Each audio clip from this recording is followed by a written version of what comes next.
Hello, my name is Gary Hurst. I'm a retiree and volunteer for National Alliance on Mental Illness North Texas. Henry David Thoreau, the American author, said uh, at, at one point, most men lead lives of quiet desperation. For people suffering a mental illness, quiet desperation becomes chaos. Kay Bailey Hutchison, a psychologist, entitled her 1986 book, An Unquiet Mind, about her own experience with mental illness. There are many factors that contribute to suffering a mental illness. Among them, faulty genetics, trauma, intellectual impairment, faulty brain chemistry, life experiences, family history, and socioeconomic experiences. Status. Regarding these six headings, 13.1 million Americans currently are diagnosed as suffering from bipolar, schizophrenia, schizoaffective, clinical depression, as well as generalized anxiety disorder. These being the types of major mental illnesses. The genesis of those sufferings is hard to pinpoint. Here are the definitions of these illnesses. Here they are. Bipolar disorder is characterized by alternating periods of elation and depression. These mood swings are due to a combination of genetics and environment. Schizophrenia is a disorder that affects a person's ability to feel, think, and behave clearly. Hallucinations, both audio and visual, are characteristics of schizophrenia.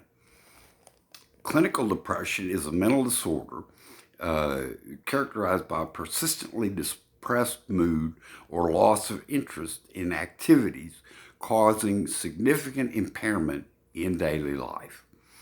Schizoaffective disorder is a mental illness presenting a combination of symptoms, including hallucinations or delusions, depression or mania. As such, there are bipolar and depressive types of schizoaffective disorder, and it can be difficult to diagnose and treat it effectively.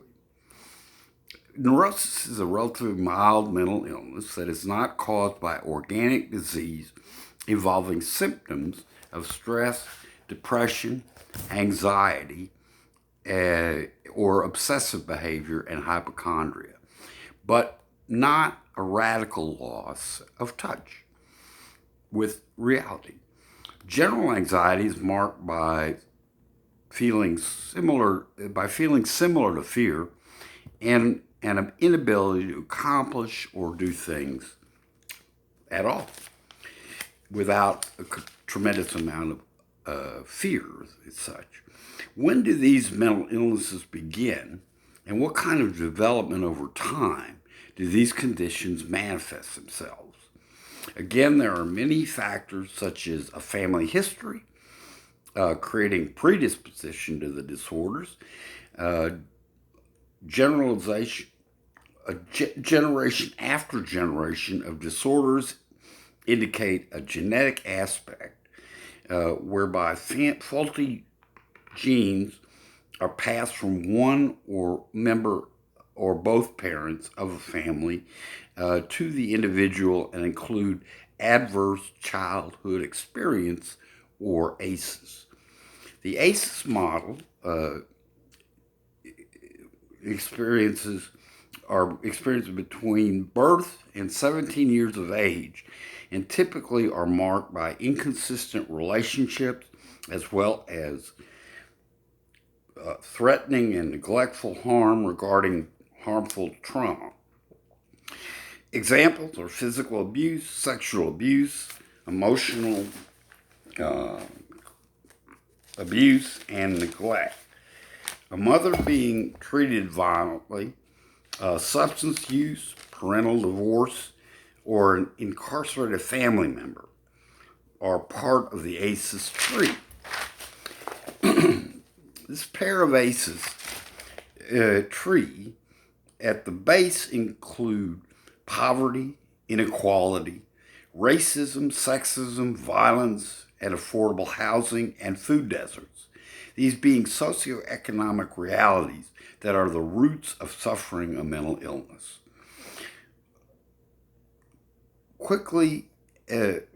Equally as prevalent are causes of ACEs, which include maternal depression, abuse, substance abuse, domestic violence, physical and emotional neglect, divorce in the family, and incarceration and homelessness. These adverse childhood experiences are defined by the ACEs pyramid. Discrimination and social combinations are local context in community and more widespread nationwide. Generational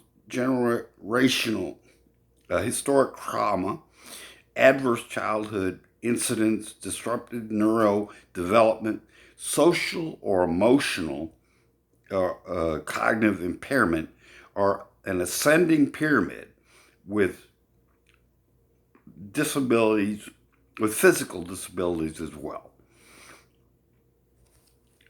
It all contribute to an early death. As well, ACEs are common for the more at risk and create more at risk and invite clusters of more than one of these occurrences. Further onset reoccurring.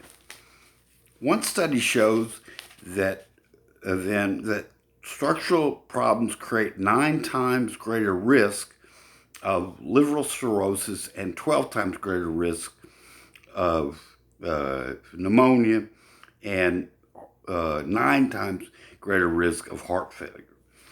Abraham Maslow is the psychologist who demonstrated his hierarchy of needs that must be met to be a whole person. At the base, shelter, food, and clothing, then education and a healthy sense of community, successful social life, and finally, self-actualization. It contrasts with the ACEs pyramid. A study by UT Southwestern regarding the correlation of life expectancy of adults and those who have adverse childhood experiences, ACEs, is zip code 75204, Fair Park, and 75215, Highland Park, demonstrate a stark contrast for the impoverished and well-to-do. South Dallas shows 5% receive mental health treatment, being typically more sought in Highland Park. The per capita income for individuals in South Dallas is $19,025 a year. HP is an upper middle class and is upper and thus well-to-do.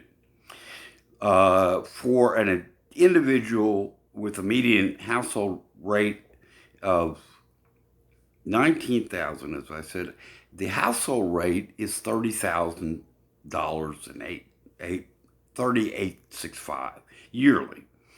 In South Dallas, 29.1% of people live between the poverty line at 38%,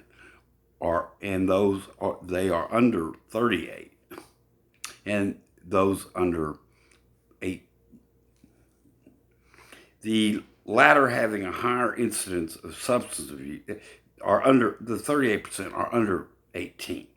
The latter having a higher incidence of substance abuse and emotional problems. Of the 7,621,472 the population in Dallas, among the 16 communities studied by UT Southwestern, 191,900 were occurred deaths due to drugs and alcohol. Where do we go from here? Do we pursue chaos or care in dealing with these persistent obstacles to self actualization? Quite simply, mental illness has always existed. Depression plagued the ancient Greeks. Schizophrenia was common in the Tudor dynasty, and anxiety has always run through families as a basic evolutionary maladaptation. My own struggle with suffering a mental illness is some 50 years of both successes and failures, and follows both ACEs and, as such, how, as a young adult, maturing adult, and retiree now, have been my career of mental illness. I was hospitalized for the first time during my freshman year of college, having used drugs frequently. In my late teens, I was not prepared for having to defend myself in an environment of strange and unfriendly people. I was not quite 19 years of age. I was terrified. I grew up in Highland Park, middle and upper middle class, with a proximity for success. After this first breakdown, I felt I lost my place with people who thought well of me and adopted a badge of self-righteous indignation to ward off what I expected to encounter as someone mentally ill. I thought I had been deprived of the good life and was heartsick. Since my teens, I've incurred numerous episodes, hospitalizations, clinical help, as well as jail. My mood swings have been such that I required professional intervention frequently. What kind of person had I become? Had I forfeited my future in my late teens before my life as an adult began? How would I become an equal partner in the community of people I loved and who loved me? The weight of these questions led me to a persistent depression, counterbalanced by intermittent mania that left a wake of disappointment in both work and play. I have been labeled schizophrenic, bipolar, and schizoaffective, and have been treated with medicine almost all my life, feeling as though I was a pharmacy for psychotropic and antipsychotic drugs. How was I going to be able to outgrow my insecurity and become confident, which is how I really saw others, as opposed to lacking in willpower or character faults? My episodes could be understood as a faulty neurology. However, for every 2 months of crisis and hospitalization and recuperation, it would take me the better part of a year to get back on my feet. It is my good luck that I was raised in a loving family. I am the oldest of three children. My brother's 2 years younger, and my sister's 6 years younger. They shouldered the responsibility, all five of us, on how to get well and stay well. And it was something of a good support system. My family could also afford my parents to assist me financially, in addition to supporting me emotionally.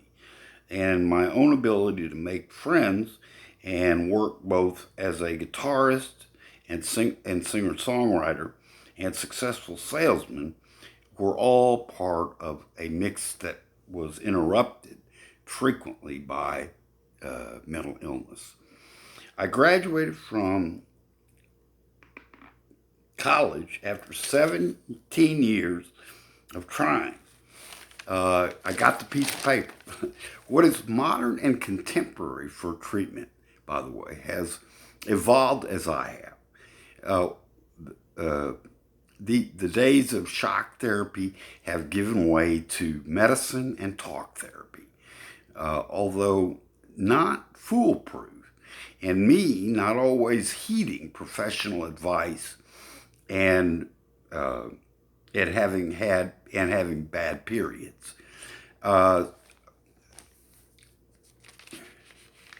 the helping professions I have sought and the medicines I now take uh, have improved over these years of my career, as I said, of mental illness or suffering of mental illness. My life has been punctuated by self defeat and bad choices. I have also definitely succeeded at times to some extent and have the emotional tools learned over the years, both in therapy and in life, in spite of my episodes.